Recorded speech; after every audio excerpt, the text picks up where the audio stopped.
నమస్కారం. సిటీ కృష్ణతేజ వార్తలకు స్వాగతం. ముఖ్యాంశాలు. తిరుపతి శ్రీ కోదండరామాలయంలో వైభవంగా అష్టోత్తర శతకలశాభిషేకం. ఆలయ 4 మాడ వీధుల్లో ఊరేగుతున్న స్వామివారిని దర్శించుకుని పునీతులైన భక్తులు. సార్వత్రిక ఎన్నికలకు సంబంధించి శ్రీకాళహస్తిలో స్ట్రాంగ్ రూమ్లను పరిశీలించిన తిరుపతి జిల్లా collector doctor G Lakshmisha ballot బాక్సులు ఉంచే స్ట్రాంగ్ రూమ్ల వద్ద పటిష్ట బందోబస్తు ఏర్పాటు చేయాలని అధికారులకు ఆదేశాలు. ఉమ్మడి చిత్తూరు జిల్లా వ్యాప్తంగా హోలీ పండుగ సంబరాలు. పరస్పరం రంగులు జల్లుకుని శుభాకాంక్షలు తెలియజేసుకున్న ప్రజలు. స్విమ్స్లో ప్రపంచ క్షయవ్యాధి నివారణ దినోత్సవం. Yes we can end TB నినాదంతో ప్రజలందరూ సహకరించాలని డైరెక్టర్ ఆర్వి కుమార్ విజ్ఞప్తి. ఇక వార్తలోని వివరాలు. తిరుపతి శ్రీ కోదండరామస్వామి వారి ఆలయంలో పౌర్ణమి సందర్భంగా సోమవారం అష్టోత్తర శతకలశాభిషేకం వైభవంగా నిర్వహించారు. ఇందులో భాగంగా ఆలయంలోని కళ్యాణ మండపంలో ఉదయం 9 నుండి 10:30 గంటల వరకు అమ్మవారు స్వామివార్ల ఉత్సవమూర్తులకు 108 కలశాలతో అభిషేకం నిర్వహించారు. ఈ సందర్భంగా సాయంత్రం 5:30 గంటలకు శ్రీ సీతాలక్ష్మణ సమేత శ్రీ కోదండరామస్వామి వారి ఉత్సవమూర్తులను ఆలయ 4 మాడ వీధుల్లో ఊరేగింపు నిర్వహించారు. అక్కడ నుండి శ్రీరామచంద్ర పుష్కరిణికి తీసుకువెళ్లి ఊంజల్ సేవ నిర్వహించారు. ఆ తర్వాత పుష్కరిణి హారతి సమర్పించారు. ఈ కార్యక్రమంలో ఆలయ deputy EO Nagaratna, superintendent Somashekar, temple inspector Chalapathi, Suresh పెద్ద సంఖ్యలో భక్తులు పాల్గొన్నారు. శ్రీ వెంకటేశ్వర వైద్య విజ్ఞాన సంస్థ స్విమ్స్ మెడిసిన్ విభాగం ఆధ్వర్యంలో సోమవారం ఉదయం శ్రీ పద్మావతి ఓపీడీ బ్లాక్లో ప్రపంచ క్షయవ్యాధి నివారణ దినోత్సవం సందర్భంగా అవగాహన కార్యక్రమం నిర్వహించారు. ఈ కార్యక్రమాన్ని స్విమ్స్ సంచాలకులు మరియు ఉపకులపతి డాక్టర్ ఆర్వి కుమార్, డీన్ మరియు మెడిసిన్ విభాగాధిపతి doctor Alladi Mohan, SPMCW principal doctor Usha Kalavath, community medicine doctor Nagaraja, microbiology doctor Venkataramana, TB మరియు ఆర్డీ డాక్టర్ చైతన్య జ్యోతి ప్రజ్వలన చేసి కార్యక్రమాన్ని ప్రారంభించారు. ఈ సందర్భంగా స్విమ్స్ సంచాలకులు మరియు ఉపకులపతి డాక్టర్ ఆర్వి కుమార్ మాట్లాడుతూ, క్షయవ్యాధి ఒకరి నుండి ఒకరికి వ్యాపించే అంటువ్యాధి అని, క్షయవ్యాధి జాతీయ క్షయ నిర్మూలన కార్యక్రమం, national TB elimination program NTEP ద్వారా రోగ నిర్ధారణ, టీబీ మందులు ఉచితంగా ప్రజలకు అందిస్తోందని తెలియజేశారు. క్షయవ్యాధి నిర్మూలన ప్రజలందరి సామాజిక బాధ్యత అని అన్నారు. క్షయవ్యాధి శరీరంలోని అన్ని అవయవాలకు వ్యాప్తి చెందుతుందని, ఈ వ్యాధి నిర్ధారణకు ప్రభుత్వ సహకారంతో స్విమ్స్లో ఎన్టీఈపీ ద్వారా ఉచితంగా వ్యాధి నిర్ధారించి డాట్స్ పద్ధతిలో రోగులకు ఉచితంగా మందులను అందజేయడం జరుగుతోందన్నారు. ప్రపంచంలో క్షయవ్యాధితో బాధపడే రోగులు అధికంగా మన దేశంలో ఉన్నారని పేర్కొన్నారు. క్రమం తప్పకుండా మందులను వేసుకోవడం ద్వారా వ్యాధిని నిరోధించవచ్చని తెలియజేశారు. టీబీ అనేది మందులతో తగ్గుతుందని, కొన్నిసార్లు ఈ టీబీ వ్యాధి కొన్నిసార్లు ఊపిరితిత్తులను తినేయడం జరుగుతుందని, అలా గుర్తించిన తర్వాత ఆపరేషన్ చేయడం జరుగుతుందన్నారు. 2025వ సంవత్సరంలో దేశంలో పూర్తిగా క్షయవ్యాధిని నిర్మూలించాలని ప్రభుత్వం కంకణం కట్టుకుందని తెలియజేశారు. అవును, మనం క్షయవ్యాధి అంతం చేయవచ్చు. Yes we can end TB అన్న నినాదంతో ప్రజలందరూ దీనికి సహకరించాలని విజ్ఞప్తి చేశారు. స్విమ్స్ డీన్ మరియు మెడిసిన్ విభాగాధిపతి డాక్టర్ అల్లాడి మోహన్ మాట్లాడుతూ, 1882వ సంవత్సరం మార్చి 24న డాక్టర్ రాబర్ట్ కాక్ టీబీ కలుగుజేసే సూక్ష్మక్రిమి ఉనికిని తెలియజేసిన సందర్భాన్ని పురస్కరించుకుని మార్చి 24న ప్రపంచ క్షయవ్యాధి దినోత్సవంగా 1982 నుంచి జరుపుకుంటున్నామని పేర్కొన్నారు. ఈ కార్యక్రమంలో కమ్యూనిటీ మెడిసిన్ విభాగాధిపతి డాక్టర్ నాగరాజ, టీబీఆర్డీ విభాగం డాక్టర్ చైతన్య, మెడిసిన్ విభాగం వైద్యులు doctor Bhargav, doctor Harikrishna, doctor Sameeraja, doctor Manolasa, doctor Rama, doctor Manasa, doctor Sairam, medicine విభాగపు వైద్యులు, సిబ్బంది, విద్యార్థులు, పేషెంట్లు పాల్గొన్నారు. మనము స్మాల్ పాక్స్, పోలియో ఇలా చాలా ఇన్ఫెక్షన్స్ని ప్రపంచంలో ఉండకుండా మనం తరిమేయగలిగాం. కానీ ఈ టీబీ విషయంలో అది చేయలేకపోతున్నాం. ఎందుకు చేయలేకపోతున్నాం అనేది మనం అందరం కలిసి ఆలోచించవలసిన విషయం. మాకు డాక్టర్ల వైపు నుంచి కొన్ని రకాల ఇవి ఉన్నట్లయితే పేషెంట్ వైపు నుంచి కూడా కొన్ని రకాల కారణాలు ఉన్నాయి.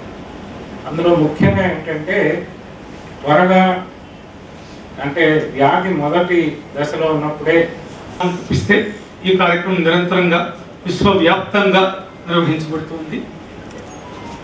ఆ పరంపరలో భాగంగానే 2024వ సంవత్సరం నాటి ప్రపంచ క్షయ వ్యాధి నివారణ దినోత్సవం. ఇందులో సాహిత్య ఔత్సాహికులు ఎవరైనా ఉంటే ముఖ్యంగా ఈ షెర్లాక్ హోమ్స్ కథలు చదివిన వారికి సర్ ఆర్థర్ కానన్ డాయల్ అనే పేరు గుర్తుంటుంది. సర్ ఆర్థర్ కానన్ డాయల్ వైద్యుడు వృత్తిరీత్యా, అనంతరము ఆయన పాత్రికేయుడయ్యారు. పున్నమి వెలుగుల్లో దేవేరి శ్రీ జ్ఞానప్రసూనంబ సమేత శ్రీకాళహస్తీశ్వరుని దివ్యమంగళకర తేజస్సును ఊంజల్ సేవలో తిలకించి భక్తులు ఆధ్యాత్మిక ఆనందంతో పరవశిస్తూ పరమానంద భరితులయ్యారు. శ్రీకాళహస్తి ఆలయంలో ఊంజల్ సేవ కన్నుల పండుగగా జరిగింది. పౌర్ణమిని పురస్కరించుకుని ఆదివారం రాత్రి శ్రీకాళహస్తి ఆలయంలో ఊంజల్ సేవ నిర్వహించారు. ఆలయంలోని అలంకార మండపంలో స్వామి అమ్మవార్ల ఉత్సవమూర్తులకు విశేష దివ్యాలంకారాలు చేసి మంగళ వాయిద్యాల నడుమ ఊరేగింపుగా తీసుకువచ్చి స్వామివారిని అచ్యుతరాయ మండపంలోని ఉయ్యాలలో, అమ్మవారిని 16 కాళ్ల మండపంలోని ఉయ్యాలలో కొలువుదీర్చి విశేష పూజలు జరిపారు. వేద పండితులు వేదమంత్ర పుష్పాలు సమర్పించగా పున్నమి వెలుగుల్లో స్వామి అమ్మవార్లు ఉయ్యాలలో సెదదీరుతూ భక్తులకు కరుణా కటాక్షాలు అనుగ్రహించారు. మండుటెండలో వేసవిలో చల్లటి ఆహ్లాదకర వెన్నెల శోభలో స్వామి అమ్మవార్ల దివ్యమంగళకర స్వరూపాలను భక్తులు తిలకిస్తూ ఆధ్యాత్మిక ఆనందంలో పరవశులయ్యారు. విశేష పూజల అనంతరం స్వామి అమ్మవార్లకు పూర్ణహారతులు సమర్పించారు. ఈ విశేషోత్సవంలో ఆలయ ధర్మకర్తల మండలి చైర్మన్ అంజూరు శ్రీనివాసులు, ధర్మకర్తల మండలి సభ్యులు, ఆలయ అధికారులు పాల్గొన్నారు. శ్రీకాళహస్తీశ్వరాలయంలో సోమవారం శ్రీ మృత్యుంజయ స్వామివారికి ప్రత్యేక అభిషేక పూజలు శాస్త్రోక్తంగా నిర్వహించారు. వాయులింగేశ్వరుని సన్నిధి శ్రీకాళహస్తీశ్వరాలయంలో సోమవారం ప్రత్యేక అభిషేకాలు నిర్వహించారు. ఆలయంలో రాహుకేతు సర్పదోష నివారణ పూజలు, శనేశ్వర అభిషేకాలు, స్వామివారికి రుద్రాభిషేకాలు, నిత్య కళ్యాణోత్సవం, వివిధ రకాల ఆర్జిత సేవల్లో భక్తులు అధిక సంఖ్యలో పాల్గొన్నారు. భక్తులతో ఆలయ పరిసరాలు కిటకిటలాడాయి. సోమవారాన్ని పురస్కరించుకుని మృత్యుంజయ స్వామి అభిషేక సేవను చేపట్టారు. ఆలయ అర్చకులు, వేద పండితుల ఆధ్వర్యంలో కలశ స్థాపన పూజలు నిర్వహించి మృత్యుంజయ స్వామి మూల విరాట్కు వివిధ రకాల సుగంధ ద్రవ్యాలతో వేదోక్తంగా అభిషేకం నిర్వహించారు. అనంతరం దివ్యాలంకారాలు చేసి ధూపదీప నైవేద్యాలు నివేదించి పూర్ణహారతులు సమర్పించారు. సంపూర్ణ ఆయురారోగ్యాలతో ఉండాలని మృత్యుంజయ స్వామి వారికి సోమవారం ప్రత్యేక అభిషేక సేవను భక్తులు నిర్వహించుకున్నారు. ఈ కార్యక్రమంలో temple inspector Sudarshan Naidu, APRO Ramesh, temple superintendent Nagabhushanam Yadav, ఆలయ అధికారులు పాల్గొన్నారు. రాజస్థాన్కు చెందిన మహిళలు శ్రీకాళహస్తి పట్టణంలోని జైన్ దేవాలయంలో హోలీ సంబరాలు ఘనంగా నిర్వహించుకున్నారు. ముందుగా వారి దేవాలయంలో ప్రార్థనలు చేసుకుని హోలీ సంబరాలను ప్రారంభించారు. మహిళలు నృత్యాలు చేస్తూ ఒకరిపై ఒకరు రంగవల్లులు చల్లుకుంటూ సంబరాలు నిర్వహించుకున్నారు. రాజస్థాన్కు చెందిన మహిళలు మాట్లాడుతూ నేడు తమకు అతిపెద్ద పండుగ హోలీ అని, ఈ హోలీ పండుగ రాజస్థాన్లో అత్యంత వైభవంగా నిర్వహించుకుంటామని తెలియజేశారు. ఈ హోలీ పండుగను పురస్కరించుకుని మహిళలంతా ఉదయాన్నే దైవ ప్రార్థనలు చేసుకుని సమీపంలోని నదుల వద్ద పౌర్ణమిని పురస్కరించుకుని దీపారాధన చేసి అనంతరం కులదేవతలకు ఆలయాల వద్దకు వెళ్లి ప్రార్థనలు చేసుకుని హోలీ సంబరాలు నిర్వహించుకుంటున్నామని, ఈ హోలీ సంబరాలను అత్యంత వైభవంగా నిర్వహించుకుంటున్నామని తెలియజేశారు. हम राजस्थान वाले हैं, साल में एक बार होली आती है, हम होली मनाते हैं और सब मिलजुल के सब जने एक साथ होली मंगलाते हैं और बच्चों को उनके आजू बाजू घुमाते हैं और होली पे उनको फ्रूट और नारियल चढ़ाते हैं. होली माँ को प्रणाम करके अच्छे से बोलते हैं कि ठीक रहना, बच्चे अच्छे रहना और घर में अच्छे से होली का त्योहार मनाते हैं सब जने. ప్రజలకే రాజస్థాన్ హోలీ రాజస్థాన్ తరపు నుంచి మీకు శుభాకాంక్షలము. మాది మంచి పండుగ, ఇది క్లాస్ పండుగ, మాది అత్యుత్తైన పండుగ వచ్చేసి మీరు మాకు వచ్చే ఈ రోజు హోలీ పండుగ కాబట్టి మీకు మరీ మరీ శుభాకాంక్షలు చెప్తాము. కాళహస్తి రాజస్థాన్ సమాచార తరపు నుంచి ధన్యవాదాలు, అందరూ ధన్యవాదాలు. రానున్న సార్వత్రిక ఎన్నికలకు సంబంధించి శ్రీకాళహస్తిలోని స్కిట్ కళాశాలలో ఏర్పాటు చేసిన స్ట్రాంగ్ రూమ్లను తిరుపతి జిల్లా కలెక్టర్ డాక్టర్ జి లక్ష్మీషా అధికారులతో కలిసి పరిశీలించారు. బ్యాలెట్ బాక్సులు ఉంచే స్ట్రాంగ్ రూమ్ల వద్ద పటిష్ట బందోబస్తు ఏర్పాటు చేయాలని జిల్లా కలెక్టర్ అధికారులను ఆదేశించారు. సీసీ కెమెరాల ఏర్పాటుతో పాటు స్ట్రాంగ్ రూమ్ల వద్ద పటిష్ట పోలీసు బందోబస్తు ఉండేలా చర్యలు తీసుకోవాలన్నారు. కౌంటింగ్ ప్రక్రియ ప్రారంభించే వరకు ఇది కొనసాగుతుందన్నారు. తిరుపతి జిల్లా కలెక్టర్ లక్ష్మీశా మాట్లాడుతూ తిరుపతి జిల్లా ఏర్పాటైన తర్వాత మొట్టమొదటిసారిగా ఈ సార్వత్రిక ఎన్నికలు నిర్వహిస్తున్నామని, వీటిని ప్రభుత్వ అధికారులంతా ప్రతిష్టాత్మకంగా తీసుకుని ఎలాంటి అవాంఛనీయ ఘటనలకు తావు లేకుండా స్వేచ్ఛాయుత వాతావరణంలో ఎన్నికలు జరిగే విధంగా కార్యాచరణ చేపడుతున్నామని తెలియజేశారు. తిరుపతి జిల్లాలో 7 స్ట్రాంగ్ రూమ్లు ఏర్పాటు చేస్తున్నామని, అదేవిధంగా తిరుపతి జిల్లాలో కౌంటింగ్ సెంటర్ కూడా ఏర్పాటు ప్రక్రియ చేపట్టామన్నారు. శ్రీకాళహస్తిలోని స్కిట్ కళాశాల ప్రాంగణంలో ఏర్పాటు చేసిన స్ట్రాంగ్ రూమ్ను పరిశీలించి ఇక్కడున్న సదుపాయాలన్నింటినీ ఎలక్షన్ కమిషన్ అధికారులకు నివేదికను పంపించేందుకు పరిశీలన చేశామని తెలియజేశారు. లోక్సభ, శాసనసభ ఎన్నికలకు సంబంధించిన బ్యాలెట్ బాక్సులు ఉంచడానికి శ్రీకాళహస్తిలోని స్కిట్ కళాశాలలో 2 స్ట్రాంగ్ రూమ్లు ఏర్పాటు చేశామని, వాటిని నేడు తాను పరిశీలించామని తెలిపారు. స్ట్రాంగ్ రూమ్ల వద్ద పటిష్టమైన బందోబస్తు ఏర్పాటు చేసే విధంగా జిల్లా ఎస్పీతో ఇప్పటికే మాట్లాడామన్నారు. మే 13వ తేదీ జరిగే ఎన్నికలు ప్రశాంత వాతావరణంలో నిర్వహించే విధంగా అధికారులతో కార్యాచరణ చేపడుతున్నామన్నారు. అలాగే డిస్ట్రిబ్యూషన్ రోజున అలాగే రిసెప్షన్ చేసుకోవడానికి సరిపడా స్పేస్ ఉందని ఇక్కడ ఆల్రెడీ ఆర్ఓ అలాగే లోకల్ పోలీస్ ఏఎస్పీ వీళ్ళందరూ అరేంజ్మెంట్ చేసుకున్నారు. అన్ని అప్పుడే మార్క్ ఉంది. మనం ఇప్పుడు త్వరగా ఎలక్షన్ కమిషన్కి సర్టిఫికేట్ పంపించాల్సి ఉంటుంది. ఈ భాగంగా ప్రతి స్ట్రాంగ్ రూమ్ని ఇన్స్పెక్షన్ చేసి అన్ని సదుపాయాలతో కలిగి ఉంది అని పంపించాల్సి ఉంటుంది. ఇన్ కేసు ఏమైనా లోపాలు ఉంటే ఇప్పుడే అది సవరించుకోవడానికి అవకాశం ఉంది కాబట్టి ఈ ఇన్స్పెక్షన్ చేసి చూస్తున్నాము. ఎలాగైతే మే 13వ తారీఖున ఎలక్షన్ జరగబోతూ ఉంది. దీనికి తగ్గట్టుగా అవసరమైన సదుపాయాలన్నీ ఇప్పుడే మనము అమర్చుకోవాల్సి ఉంటుంది. దీనికి చెడుపై మంచి సాధించిన విజయాన్ని హోళీగా జరుపుకుంటారు. ఇది దౌర్జన్యం, అన్యాయాలపై భక్తి మరియు ధర్మం యొక్క విజయానికి ప్రతీక. పాల్గొన మాసం పౌర్ణమి నాడు సోమవారం హోళీని భారతదేశమంతటా ఉత్సాహంతో జరుపుకున్నారు. పరస్పరం రంగులు పూసుకొని డప్పుల దరువులకు అనుగుణంగా నృత్యం చేస్తూ స్వీట్లు పంచుకొని మరియు శుభాకాంక్షలను తెలుపుకున్నారు. హోళీ పండుగ సందర్భంగా సిటీ కృష్ణతేజ ఛానల్ అందిస్తున్న ప్రత్యేక కథనం. హోలీ పండుగ క్షమించడానికి, మరిచిపోవడానికి, విచ్ఛిన్నమైన సంబంధాలను సరిదిద్దడానికి మరియు ప్రేమ, ఆనందాన్ని పంచడానికి సమయం. హోలీ ఐక్యత, ఆనందం మరియు చెడుపై మంచి విజయం యొక్క ఆత్మను ప్రతిబింబిస్తుంది. పూర్వం భారతదేశంలోని ప్రాచీన దేశాలలో హిరణ్యకశిపుడు అనే రాక్షసుడు ఉండేవారు. అతను అపారమైన శక్తి కలవాడు. తనను తాను అజేయుడని నమ్మాడు. అయినప్పటికీ అతనికి ప్రహ్లాదుడు అనే చిన్న కుమారుడు ఉన్నాడు. అతను విశ్వాన్ని సంరక్షించే విష్ణు భక్తుడు. తన తండ్రి హెచ్చరికలు మరియు బెదిరింపులను పట్టించుకోకుండా ప్రహ్లాదుడు అచంచలమైన భక్తితో విష్ణువును పూజిస్తూ ఉండేవాడు. తన కుమారుని అవిధేయతతో కోపోద్రిక్తుడైన హిరణ్యకశిపుడు అతనిని పాముల గుంటలో పడవేయడం మరియు మండుతున్న మంటల మధ్య ఉంచడం వంటి అనేక మార్గాలను రూపొందించాడు. అయితే ప్రతిసారి ప్రహ్లాదుడు క్షేమంగా బయటపడ్డాడు. విష్ణువుపై తన విశ్వాసంతో రక్షించబడ్డాడు. ప్రహ్లాదునికి హాని చేయలేక విసుగు చెంది హిరణ్యకశిపుడు తన సోదరి హోళిక సహాయం కోరాడు. ఆమె అగ్నికి నిరోధక శక్తిని కలిగించే అద్భుత వరం కలిగి ఉంది. వీరంతా కలిసి ప్రహ్లాదుని సజీవ దహనం చేయాలని పథకం వేశారు. వారు చితికి నిప్పంటించేటప్పుడు హోళిక ప్రహ్లాదుని ఒడిలో పెట్టుకుని కూర్చుంది. కానీ అందరూ ఆశ్చర్యపోయేలా హోళిక మంటల్లో మరణించింది. ప్రహ్లాదుడు క్షేమంగా ఉన్నాడు.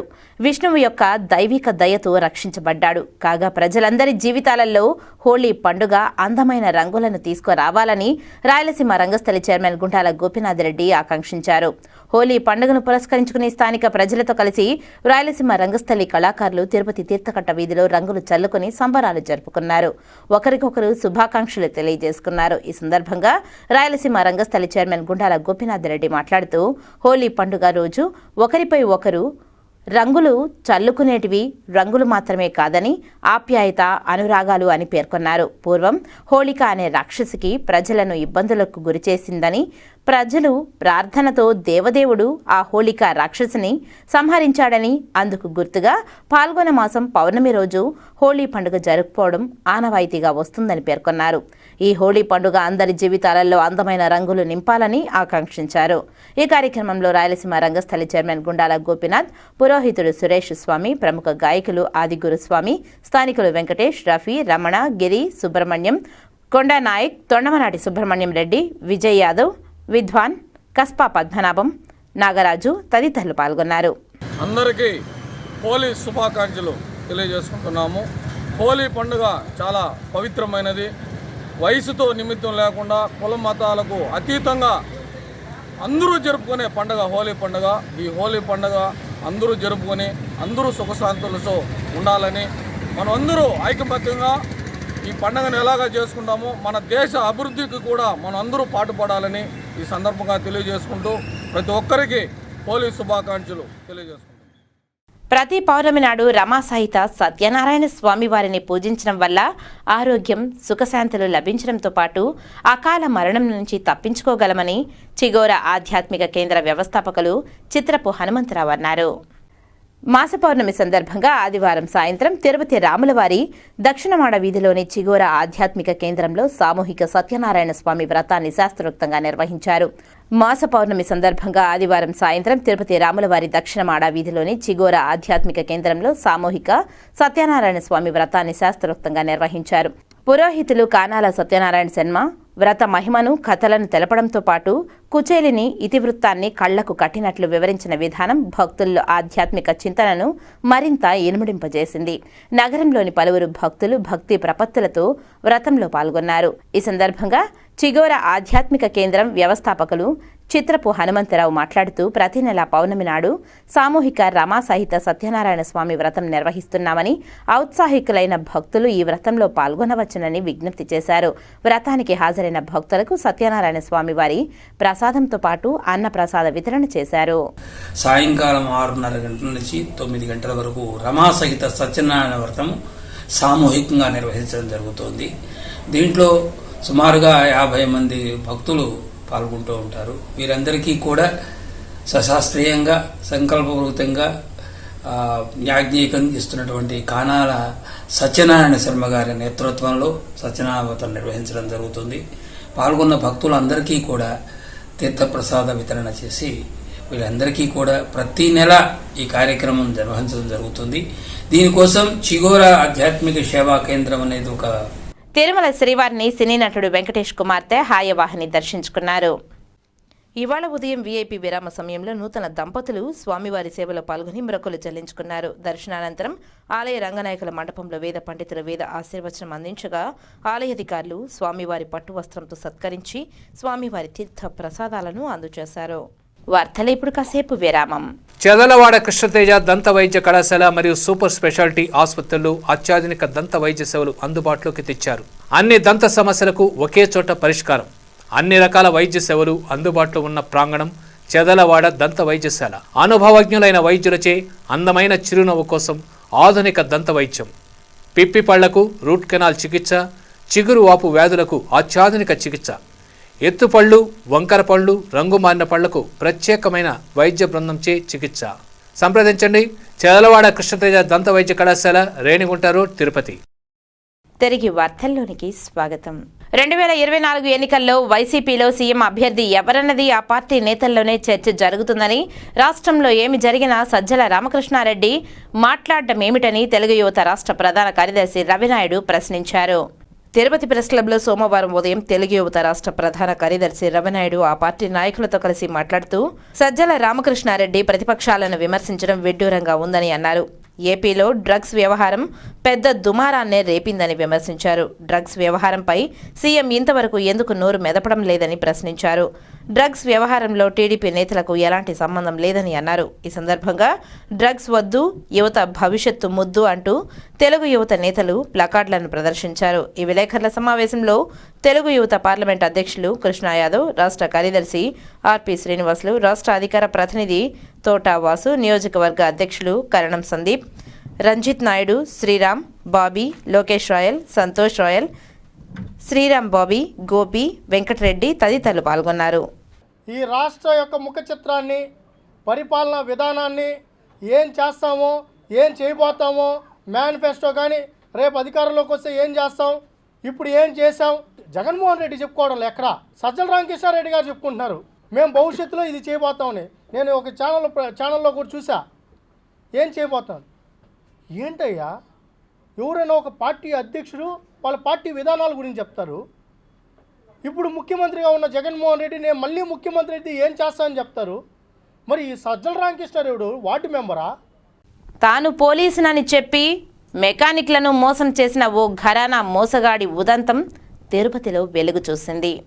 తాను పోలీసునని చెప్పి ఓ వ్యక్తి తిరుపతిలోని పలు మెకానిక్ షాపుల యజమానులను బెదిరించి డబ్బులు వసూలు చేశాడు. Tirupati mechanic association president Munreddy కథనం మేరకు వివరాలు ఇలా ఉన్నాయి.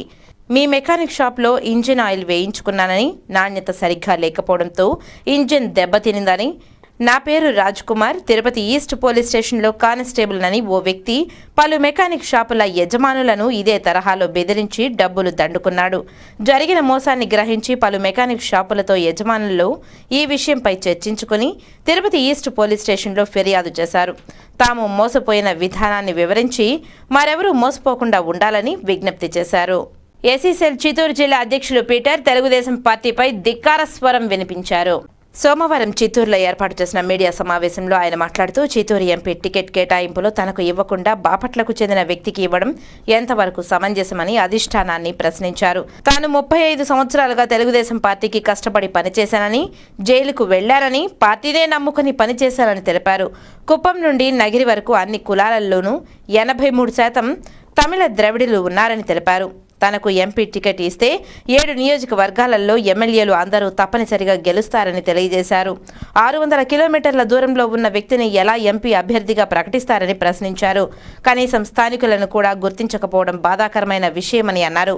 చంద్రబాబు జైలుకు వెళ్లినప్పుడు విడుదల కావాలని ప్రత్యేక ప్రార్థనలు చేయడం జరిగిందని గుర్తు చేశారు. జైల్లో 7 నియోజకవర్గాలకు చెందిన తమిళ ద్రవిడులతో, అనుచరులతో, కార్యకర్తలతో సమావేశమై భవిష్యత్ కార్యాచరణ ప్రణాళికలను ప్రకటిస్తానని, ఇప్పటికైనా పార్టీ అధిష్టానం స్పందించి తనకు న్యాయం చేయలేని పక్షంలో తాను ఈ ఎన్నికల్లోనే ఎంపీగా తప్పనిసరిగా పోటీ చేసి గెలుస్తానని స్పష్టం చేశారు. ఈ మీడియా సమావేశంలో ఎస్సీ నాయకులు, కార్యకర్తలు పాల్గొన్నారు.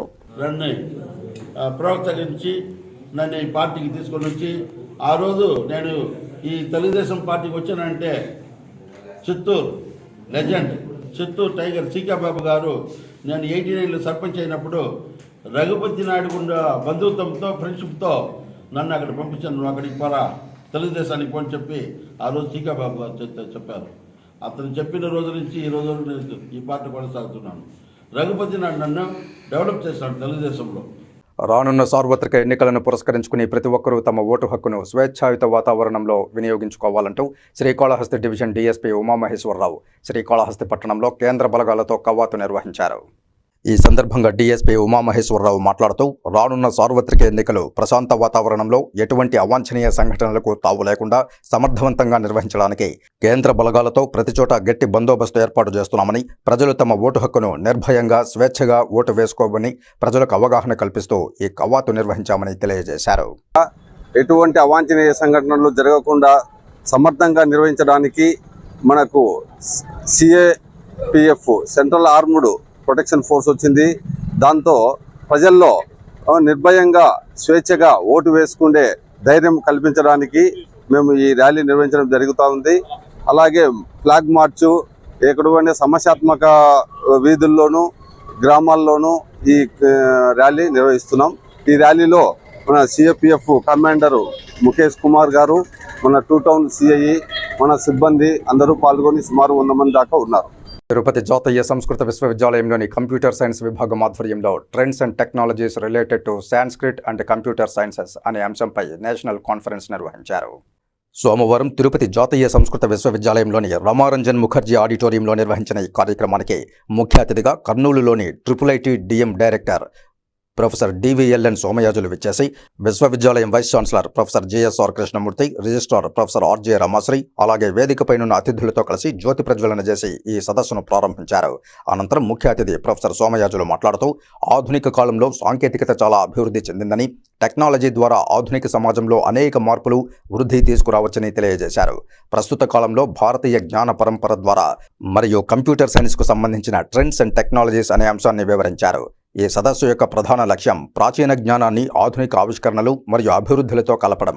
కంప్యూటర్ సైన్స్లో అలాగే సంస్కృత భాషా శాస్త్రం మరియు సహజ భాషా ప్రాసెసింగ్, సంస్కృత అధ్యయనాలకు గణన విధానాలు, డిజిటల్ సంస్కృత లైబ్రరీలు, అలాగే ఆర్కైవ్స్, సంస్కృతం మరియు కృత్రిమ మేధస్సు, విద్యా ఆవిష్కరణలు, పరిశ్రమ దృక్పథాలు మొదలగు వాటి గురించి వివరించారు. అనంతరం విశ్వవిద్యాలయం vice chancellor professor JSR Krishnamurthy మాట్లాడుతూ సమకాలీన సాంకేతిక పురోగతికి చోదక శక్తి అయిన దానిని లోతైన భాషా నిర్మాణం, అలాగే కంప్యూటర్ సైన్స్కు ప్రసిద్ధి చెందిన ప్రపంచంలోని పురాతన భాషల్లో ఒకటైన సంస్కృతం మధ్య సంక్లిష్టమైన పరస్పర చర్యను అన్వేషించడం కూడా ఈ సమావేశం లక్ష్యంగా పెట్టుకుందని, ఈ కాన్ఫరెన్స్ ద్వారా సంస్కృతం మరియు కంప్యూటర్ సైన్స్ మధ్య సమన్వయాలను పరిశోధించడానికి దేశవ్యాప్తంగా ఉన్న పండితులు, పరిశోధకులు, భాషావేత్తలు, సాంకేతిక నిపుణులు, ఔత్సాహికులను ఒకచోట చేర్చి తద్వారా శాస్త్రజ్ఞానాన్ని ముందుకు తీసుకువెళ్లాలని వివరించారు. ఈ కార్యక్రమంలో incharge registrar professor RJ Ramasri, school of education dean professor N Latha, dean students welfare professor S Dakshinamurthy Sharma పాల్గొన్నారు. ఈ సదస్సుకు కన్వీనర్గా ప్రొఫెసర్ బి చంద్రశేఖరం వ్యవహరించి సదస్సును నిర్వహించారు. అడిషనల్ కన్వీనర్గా ప్రొఫెసర్ జి శ్రీధర్ వ్యవహరించారు. కార్యక్రమంలో విభాగంలోని అధ్యాపకులు doctor M Mary Sujatha, doctor G Nagalakshmi, doctor G Prasanna, అలాగే ఇతర విభాగంలోని అధ్యాపకులు, విద్యార్థులు, రీసెర్చ్ స్కాలర్లు పాల్గొన్నారు. The rich linguistic structure and well-defined grammar of Sanskrit make extremely useful for developing systems such as artificial intelligence and machine learning. These aspects are very essential to discuss. I hope all the participants who came from different parts of our country or whatever may be, it is national seminar. under NEP 2020. Flexibility is the key word, important for the importance of your students. Students are the main stakeholders for the nation, right? So learner can learn whatever he wants, but that should be provided by the academic institutions with flexibility. That means already Ministry of Education has initiated a national credit framework. దీంట్లో artificial intelligence, machine learning, computational linguistics ఇటువంటి విషయాల్ని మీద చర్చ జరుగుతుంది. ఈ చర్చ వల్ల దేశానికి, సంస్కృత భాషకు, కంప్యూటర్ టెక్నాలజీకి ఎంతో మేలు జరుగుతుంది. అంతే. నా పేరు చంద్రశేఖర్ అండి. Professor Chandrasekharam, head of the department computer science. నేను దీనికి సంచాలకుడిగా ఉన్నానండి. ఈ సదస్సుకి trends and technologies related to Tirupati మాజీ ఎమ్మెల్యే సుగుణమ్మ తన నివాసంలో సోమవారం విలేకరుల సమావేశం నిర్వహించి ప్రస్తుత రాజకీయాలపై పలు విషయాలు వెల్లడించారు. ఈ తిరుపతి నగర అభివృద్ధికి, తిరుపతి నగర ప్రజల శ్రేయస్సుకి ఇరువురు ఒక టీమ్గా కలిసి ఎంతో అభివృద్ధి చేయడం జరిగింది. ప్రజల్ని ప్రజాసేవకులుగా కూడా వారి ఇరువురు కూడా ఈ తిరుపతి నగరంలో పేరెందుకన్నారు. తర్వాత మరి మున్సిపాలిటీ ఎన్నికలే రాలేదు. చైర్మన్ అయ్యే పరిస్థితుల్లో మున్సిపల్ ఎన్నికలే రాలేదు. అటువంటి పరిస్థితుల్లో మరి 1992 తర్వాత 99లో మాకు మరి ఎమ్మెల్యేగానే అవకాశం రావడం జరిగింది. అప్పటి వరకు కూడా మరి రామిరెడ్డి గారితోనే కాంగ్రెస్లోనే 2 టైమ్స్ ఆయన మున్సిపల్ చైర్మన్గా చేసిన, 2 టైమ్స్ ఆయన మరి ఎమ్మెల్యేగా చేసిన, మా కుటుంబ ఎంతో మరి ఆ ఎన్నికల్లో ఎంతో తోడ్పడేవాళ్ళం. ఈ తిరుపతి నగరంలో విజయడంకా మోగించడానికి ఎంతో శ్రమించేవారు. అటువంటి నేపథ్యంలో మరి 1999లో మన రామిరెడ్డి గారు చనిపోయిన తర్వాత మా కుటుంబానికి ఎమ్మెల్యేగా నిలబడే అవకాశం కాంగ్రెస్ పార్టీలో రావడం జరిగింది. తర్వాత మరి మీకు అందరికీ తెలుసు, రాజకీయం అనేది ఒక చదరంగం లాంటిది. మరి దాంట్లో ఎవరో ఒకరు గెలవాలి, ఎవరో ఒకరు ఓడిపోవాలి అనేది సహజం. కాబట్టి మరి ఆనాడు ఉన్నటువంటి పరిస్థితుల్లో 1999లో ఓటమిని చవిచూసాం. 2004లో మళ్ళా టికెట్ వచ్చి అఖండ మెజారిటీతో రాజంపేట ప్రాంతంలో ఓ బీసీ చేనేత రైతు కుటుంబం భూమిని తప్పుడు మార్పుల ద్వారా దోచేస్తే ఈ దోపిడీని ఎదుర్కోలేని బాధిత ఫ్యామిలీ మొత్తం ఆత్మహత్య చేసుకుంటే దీనిపై చర్యలు తీసుకోకపోవడం బాధాకరమని తిరుపతి తెలుగుదేశం పార్టీ బీసీసీఎల్ అధ్యక్షుడు రుద్రకోటి సదాశివం, టీడీపీ బీసీ సాధికారత రాష్ట్ర కమిటీ సభ్యులు సత్తు మధుసూదన్ యాదవ్లు బీసీ నాయకుడు జగన్నాథంతో కలిసి ఆవేదన వ్యక్తం చేశారు. రానున్న కూటమి పాలనలో చంద్రబాబు నాయుడు బీసీలకు రక్షణ చట్టాలను తీసుకొస్తామని మాట ఇచ్చారని కొనియాడారు. తాతల కాలం నుంచి వచ్చిన భూమి ఏదైతే 3.10 ఎకరాలు ఉందో ఆ సొంత భూమిని కూడా వైసీపీ నాయకులు లాక్కుంటే వాళ్ళు తిరిగి కాళ్ళు అరిగిపోయి విధి లేక సూసైడ్ నోట్ రాసుకొని మొత్తం కుటుంబం మొత్తం ఆత్మహత్య చేసుకునే పరిస్థితి. ఒక్కసారి మీరందరూ గమనించండి. ఈ రాష్ట్రంలో సామాజిక న్యాయం అని బస్సు యాత్రలు చేస్తారు. సామాజిక న్యాయం మేమే పాటిస్తా అంటున్నారు. ఎక్కడైనా సామాజిక న్యాయం ఉందా? బీసీలకు బతికేదానికి ఈ రాష్ట్రంలో హక్కు లేదా? ఒక చేనేత నిండు కుటుంబం ఈరోజు బలి అయిపోయింది. ముఖ్యమంత్రి గారు ఈరోజు 24 గంటలు అయిపోయినా కూడా ఒక పరామర్శ కానీ వాళ్ళకు ఒక రానున్న ఎన్నికల్లో ఆంధ్రప్రదేశ్ అసెంబ్లీ 50 స్థానాల్లో పోటీ చేయనున్నట్లు బహుజన సమాజ్ పార్టీ నాయకులు వెల్లడించారు. తిరుపతి ప్రెస్ క్లబ్లో సోమవారం బహుజన సమాజ్ పార్టీ నాయకులు మాట్లాడుతూ 5 స్థానాలు తమ జాతీయ అధ్యక్షురాలు మాయావతి ఆదేశానుసారం తమ రాష్ట్ర ఇన్ఛార్జ్ రాజ్యసభ సభ్యులు రామ్జీ గౌతమ్ అనుమతితో రెండో జాబితాలో భాగంగా బాపట్ల నుంచి జగన్మోహన్ రావు, నెల్లూరు నుంచి భాస్కర్ గౌడ్, ఒంగోలు నుంచి ధరణికోట లక్ష్మణరావు, నరసరావుపేట ఓర్సు ప్రేమరాజు, కడప పండంటి బాబులను ఇలా 5 బీఎస్పీ అసెంబ్లీ అభ్యర్థులను ప్రకటించారు. 5 పార్లమెంట్కి పోటీ చేస్తున్నటువంటి అభ్యర్థుల జాబితాను కూడా ఈ రోజున విడుదల చేస్తున్నాం.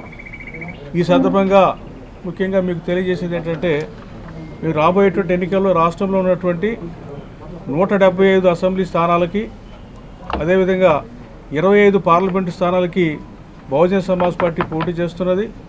ఏ పార్టీతో కూడా మాకు. Thank you very much for coming for this press meet. ఈరోజు మన ఆంధ్రప్రదేశ్ రాష్ట్రంలో చాలా అత్యంత ప్రాముఖ్యమైన ప్రాంతం తిరుపతి. వెంకటేశ్వర స్వామి ఇక్కడ వెలసిల్లాడు. వారి సాక్షిగా రాయలసీమలో అసలు ఎట్లా జరుగుతున్నాయి ఏంటి అనేది మనం ఈరోజు తెలుసుకోవాల్సిన అవసరం. గత దశాబ్ద కాలంగా నాన్ లోకల్ పేరుతో తనను చెవిరెడ్డి చంద్రగిరిలో పోటీ చేయనివ్వకుండా అడ్డుపడడం అందరికీ తెలిసిందేనని, అలాంటిది ఇప్పుడు ఒంగోలు ఎంపీగా చెవిరెడ్డి భాస్కర్ రెడ్డి నిలబడడంలో చెవిరెడ్డి నాన్ లోకల్ కాడా అంటూ చంద్రగిరి తెలుగుదేశం పార్టీ ఎమ్మెల్యే అభ్యర్థి నాని చెవిరెడ్డిని ప్రశ్నించారు. తిరుపతి ప్రెస్ క్లబ్లో సోమవారం మీడియా ముందు నాని మాట్లాడుతూ వైసీపీ కార్యకర్తలకు కూడా చెవిరెడ్డి చేసిందేమీ లేదని విమర్శించారు. ఒంగోలు ప్రజలు చెవిరెడ్డిని నమ్మబోరని, భాస్కర్ రెడ్డికి ఓటమి ఖాయమని తెలిపారు. చంద్రగిరి అసెంబ్లీ పరిధిలోని ప్రజలందరూ నిజాన్ని గ్రహించారని, చంద్రగిరికి గెలవబోయే రాజు తానేనని ధీమా వ్యక్తం చేశారు. అదే తెలుగుదేశం నాయకులకు సంబంధించినటువంటి వాల్ పోస్ట్ ఉన్న చిన్న తెలుగుదేశం అంటే తెలుగుదేశం పార్టీ పుట్టినప్పటి నుంచి కొందరిళ్ళకి జెండాలు కట్టున్నారు. ఇప్పుడు ఇంతవరకు వాటికి వచ్చి జెండాలకు తెల్ల పేపర్ చుట్టేసి క్లోజ్ చేసి వెళ్తున్నారు అధికారులు. అంటే ఎందుకు ఇది చెప్తున్నా అంటే ఇక్కడ స్థానికంగా ఉన్న అధికారులు ఇంకా భాస్కర్ రెడ్డి ఇంకా ఎమ్మెల్యే వచ్చేది ఇంకా జగన్మోహన్ రెడ్డి ప్రభుత్వంలో ఉన్నారని కొందరు అనుకుంటున్నారు. మీ ద్వారా ఆ అధికారులకు కూడా చెప్తున్నా, మీరు చేసే మీకు ఒక వారం రోజులు టైం ఇవ్వడం జరిగింది. ఇక వార్తలు ముగించే ముందు ముఖ్యాంశాలు మరోసారి చూద్దాం. తిరుపతి శ్రీ కోదండరామాలయంలో వైభవంగా అష్టోత్తర శతకలశాభిషేకం. ఆలయ 4 మాడ వీధుల్లో ఊరేగుతున్న స్వామివారిని దర్శించుకుని పునీతులైన భక్తులు. సార్వత్రిక ఎన్నికలకు సంబంధించి శ్రీకాళహస్తిలో స్ట్రాంగ్ రూమ్లను పరిశీలించిన తిరుపతి జిల్లా collector doctor G Lakshmisha ballot బాక్సులు ఉంచే స్ట్రాంగ్ రూమ్ల వద్ద పటిష్ట బందోబస్తు ఏర్పాటు చేయాలని అధికారులకు ఆదేశాలు. ఉమ్మడి చిత్తూరు జిల్లా వ్యాప్తంగా హోలీ పండుగ సంబరాలు. పరస్పరం రంగులు జల్లుకుని శుభాకాంక్షలు తెలియజేసుకున్న ప్రజలు. స్విమ్స్లో ప్రపంచ క్షయవ్యాధి నివారణ దినోత్సవం. Yes we can end TB నినాదంతో ప్రజలందరూ సహకరించాలని డైరెక్టర్ ఆర్వి కుమార్ విజ్ఞప్తి. ఈ వార్తలు ఇంతటితో సమాప్తం. నమస్కారం.